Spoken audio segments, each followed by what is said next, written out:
मैं पंडित श्याम सुंदर गुरुजी आज अपने सभी भाई बंधुओं को, माताओं और बहनों, बेटियों को कुछ मकान के मामले में आप लोगों को ज्ञात कराना चाहते हैं, जो कि ध्यानपूर्वक से सुनना। जैसे मकान बनाते हैं लोग, मकान स्थिर हो जाता है या कि मकान का नींव भर जाती है और वो जो है पूजा पाठ करा के फिर उसके बाद बनाने का अवसर नहीं लगते हैं और वह बनता नहीं। इसके लिए मकान में ऐसा होना चाहिए, जैसे मकान जो है वो तो पंडितों, हमारे पंडित भाई लोग जो है, आचार्य लोग आप सबको ज्ञात कराएंगे, या आप मुझसे पूछेंगे तो हम ज्ञात कराएंगे कि शायद कौन से कहाँ पे किस माह की होती है वो अलग है। लेकिन आप लोग थोड़ा सा ध्यान ये दीजिए कि मकान बनाते समय जैसे नींव भर गई है तो कहाँ से चालू करना चाहिए। आप लोग अग्निकोण से चालू किया करें। अग्निकोण माने यानी कि दक्षिण और पूर्व कोण से चालू कीजिए और दक्षिण पश्चिम कोण पे पहुंच जाइए। फिर वहां से उत्तर और पश्चिम कोण पे जाइए।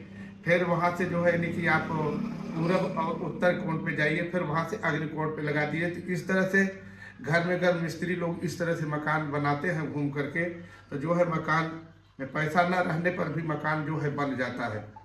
जैसे दूसरा है कि आप सब जैसे दरवाज़ा जो रखते हैं, तो आप लोग कृपया ध्यान दिया करें कि एक दरवाज़ा के सन्मुख जो है नहीं होना चाहिए।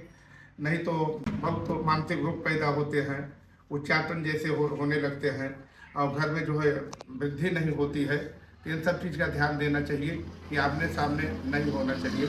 जैसे दरवाज़ा में आप जैसे घुसते हैं, अंदर जाते हैं, तो दूसरा जैसे दरवाज़ा जब घर के अंदर पड़े तो दाहिने तरफ उससे पड़े। फिर तीसरा दरवाज़ा आंगन में जैसे जा रहे हैं तो जो है यानी कि दाहिने पड़े। ऐसा जो है यानी मकान बनवाने से जो है यानी कि मकान बहुत अच्छा माना जाता है। जैसे मकान में आपको सीढ़ियाँ जैसे पश्चिम तरफ से और दक्षिण तरफ से बनवाना चाहिए। लेकिन जो पहली पीढ़ी चढ़ा जाता है तो पूर्व तरफ में चढ़ना चाहिए। फिर एक पीढ़ी जो है चौकी जो है दक्षिण तरफ रख दीजिए। फिर 7 पीढ़ी जो है 9 से जैसे बनाए 10, फिर 7, 17 पर जो है सीढ़ी पूरा अगर बनकर और छत पे चली जाती है तो यह अकेले भोजन देने की क्षमता रखती है, जो कि दरवाज़ा उसका दक्षिण हो जाएगा, चलेगा।